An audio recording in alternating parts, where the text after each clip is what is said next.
প্রত্যেক সিংহাসনের পেছনে লুকিয়ে থাকে সংগ্রাম ও ত্যাগের গল্প। আর এই ত্যাগ এবং সংগ্রামের মধ্যেই তৈরি হয় নতুন এক রাজা। Hello students, welcome to smart পাঠশালা। চলে এসেছি নতুন একটি ভিডিও নিয়ে।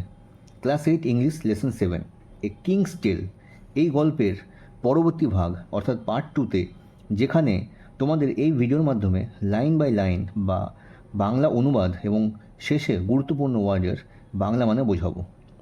চলো তাহলে শুরু করি। আগের ভিডিওতে আমরা এই গল্পের প্রথম ভাগ অর্থাৎ এতক্ষণে পড়েছিলাম। আজকে আবার শুরু করব আমরা পরের পৃষ্ঠা অর্থাৎ page number 62।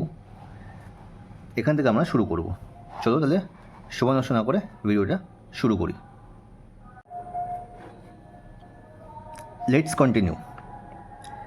In the home of sir Ector, মানে স্যার একচরের বাড়িতে, Arthur the son of the late king, Arthur যে ওই মৃত রাজার ছেলে, was spending his boyhood in happiness and safety, সে তার ছোটোবেলা কাটাচ্ছে খুব সুখে এবং নিরাপত্তার মাধ্যমে। অ্যাজ হি গ্রিউ ওল্ডার, আস্তে আস্তে সে যখন বড় হলো, বয়স বাড়ার সাথে সাথে, he became gentle, strong, handsome and good like his father Uther Pendragon, মানে বয়স বাড়ার সাথে সাথে সে তার বাবার উথার পেনড্রাগনের মতো ভদ্র, শক্তিশালী, সুদর্শন এবং সৎ হয়ে উঠল। 18 years passed, 18টা বছর কেটে গেল। Britain was torn by bitter rivalry, মানে Britain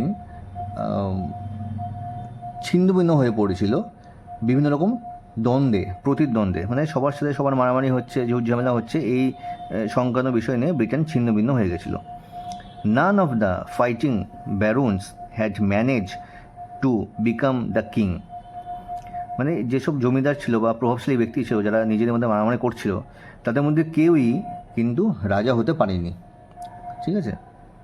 the people long for the old days of peace and prosperity under Uther Pendragon, মানুষজন মানে সাধারণ মানুষ, তারা সেই আগেকার দিন, মানে ওই উথার পেনড্রাগনের সময় যে মানুষ শান্তিতে, সুখে, সমৃদ্ধিতে বাস করছিল, সেই দিনগুলোর কথা বারবার তাদের মনে পড়ছিল আর কি। ইট ওয়াজ ক্রিসমাস টাইম, এটা ছিল বড়দিনের সময়।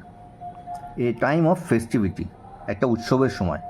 বাট অল অ্যারাউন্ড ব্রিটেন, কিন্তু সারা ব্রিটেন জুড়ে, people were hungry, cold and frightened, মানুষজন ছিল ক্ষুধার্ত, শীতে কাহিল হয়েছিল এবং তারা সবাই প্রত্যেকে ভীত ছিল, ভীত সন্তুষ্ট ছিল। One day in a church yard, একদিন চার্চের যে প্রাঙ্গণ থাকে সেখানে, people found a large stone, মানুষজন একটা খুব বড় একটা পাথর খুঁজে পেল। On which was fixed A magnificent শোর্ড, যেখানে একটা রাখা ছিল বা আটকানো ছিল একটা খুব সুন্দর একটা চমৎকার একটা তরোয়াল গাঁথা ছিল। আপন দ্য স্টোন, পাথরের ওপরে, in gold letters was inscribe, inscribe কথা অর্থ হচ্ছে খোদাই করা, মানে ওই পাথরের ওপরে সোনালি রঙের খোদাই করা ছিল। Whoever pulls out the sword is by right of birth the king of England, যে ব্যক্তি এই তলোয়ারটা তুলতে পারবে, ঠিক আছে, সে জন্মগত অধিকার হিসাবে ব্রিটেনের রাজা হবে, মানে যেই তলোয়ারটা তুলতে পারবে সেই এই ইংল্যান্ডের রাজা হবে। ইমিডিয়েটলি, সঙ্গে সঙ্গে, দ্য ইগার ব্যারুনস, মানে ওই যে জমিদাররা ছিল তারা, who long to become the king, যারা রাজা হতে চায় আর কি, যেসব জমিদাররা রাজা হতে চায়, জসল্ট অ্যামং, জসল্ট কথার অর্থ হচ্ছে ধাক্কাধাক্কি করা বা ঠেলাঠেলি করা। জসল্ট অ্যামং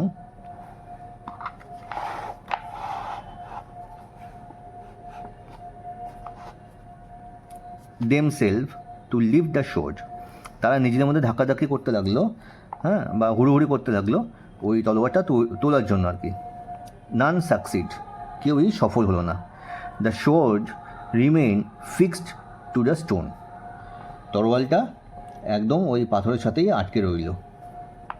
ইট ওয়াজ আর্থার, এটা ছিল Arthur at the age of 18 বছর বয়সী, who succeed in lifting the sword for the first time, যে কিনা এই তলোয়ারটা প্রথমবারেই তুলতে সক্ষম হয়েছিল। The barons were angry and disappointed, জমিদারগুলো খুব রেগে গেল এবং হতাশা হলো। দে ডিম্যান্ডেড টেস্ট, তারা দাবি করলো একটা পরীক্ষার জন্য। আপন a bright May morning,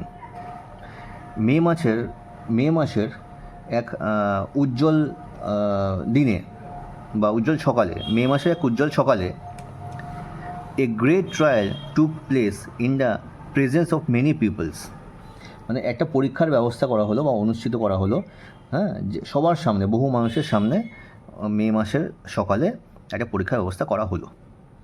there were presents, সেখানে ছিল কৃষকরা, দ্য ক্রাফটসম্যান, বিভিন্ন ধরনের তোমার হচ্ছে ওই কারিগর, দ্য মার্চেন্টস, ব্যবসায়ীরা বা বণিকরা, অ্যাজ ওয়েল অ্যাজ ব্যারন্স, এবং যে জমিদাররা ছিল তারাও সেখানে উপস্থিত ছিল।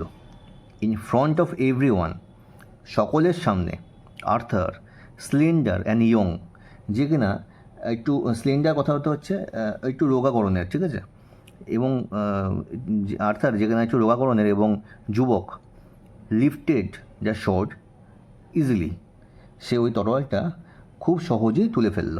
The crowd held him as the king, held কথার অর্থ হচ্ছে স্বাগত, মানুষজন তাকে রাজা হিসাবে মেনে নিল বা স্বাগত জানালো। After becoming the king of England, মানে ইংল্যান্ডের রাজা হওয়ার পর,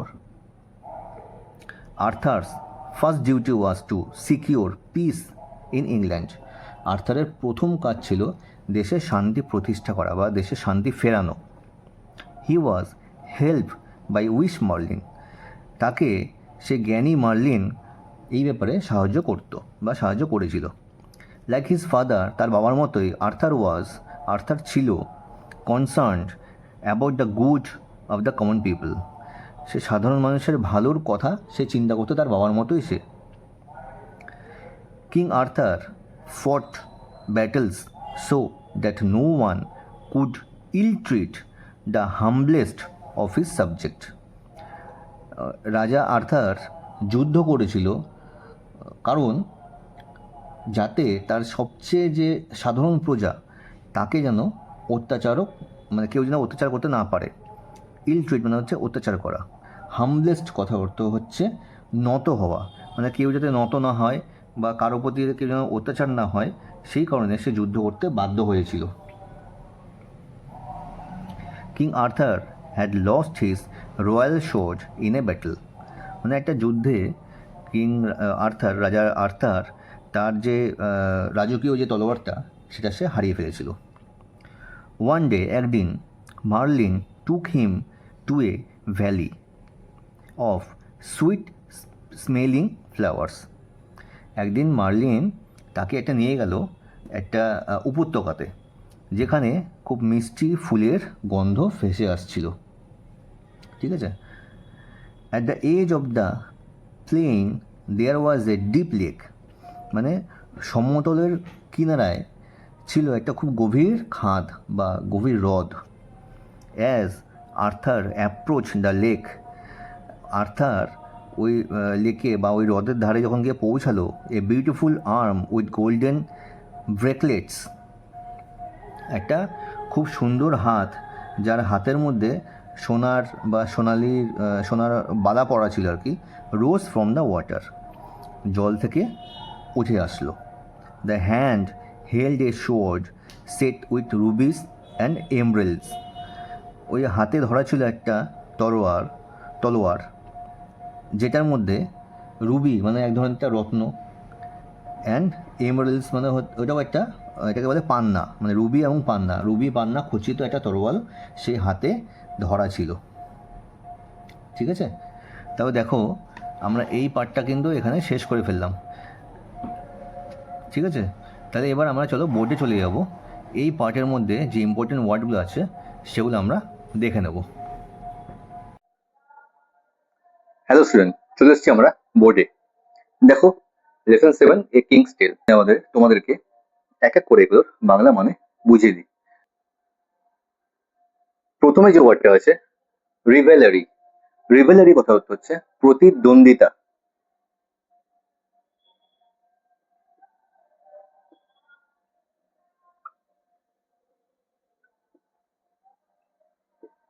নেক্সট আছে দেখো প্রসপারিটি, প্রসপারিটি কথা অর্থ হচ্ছে সমৃদ্ধি।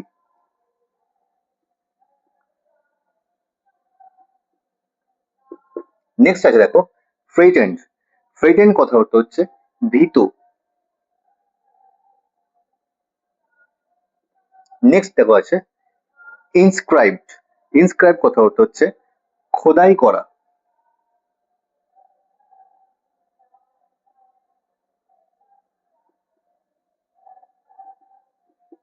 নেক্সট দেখো আছে জসল, জসল কথা অর্থ হচ্ছে ঠেলাঠেলি করা বা ধাক্কাধাক্কি করা।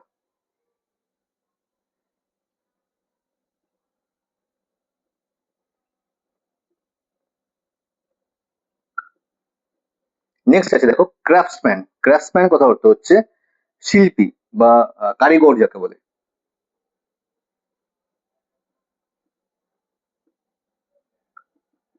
নেক্সট আছে দেখো শোয়ার্ড, শোয়ার্ড কথা অর্থ হচ্ছে তলোয়ার।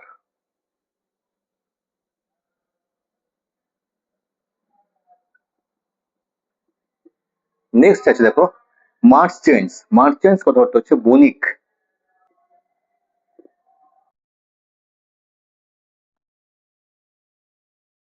কথা অর্থ হচ্ছে স্বাগত।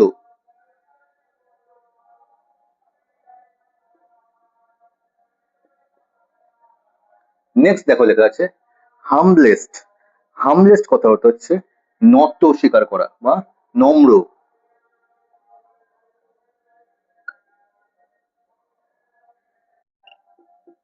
নেক্সট আছে দেখো পিসেন্টস, পিসেন্টস কথা অর্থ হচ্ছে কৃষক। নেক্সট দেখো আছে স্লেন্ডার, স্লেন্ডার কথা অর্থ হচ্ছে রোগা।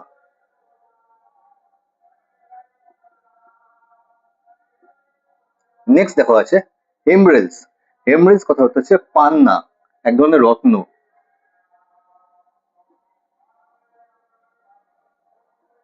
নেক্সট দেখো আছে রুবিস, রুবি মানে হচ্ছে চুনি, এটাও এক ধরনের রত্ন।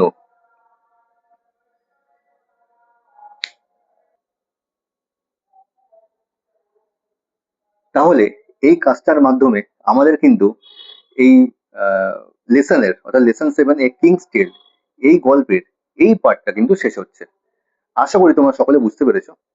যদি কোনো সমস্যা থাকে তাহলে কিন্তু অবশ্যই আমাকে কমেন্ট করে জানিও। আর যদি তোমাদের মনে হয় যে এই ভিডিওগুলো থেকে তোমাদের একটু উপকার হচ্ছে তাহলে কিন্তু অবশ্যই আমার চ্যানেলটিকে সাবস্ক্রাইব করো এবং ভিডিওটি ভালো লাগলে অবশ্যই লাইক করো।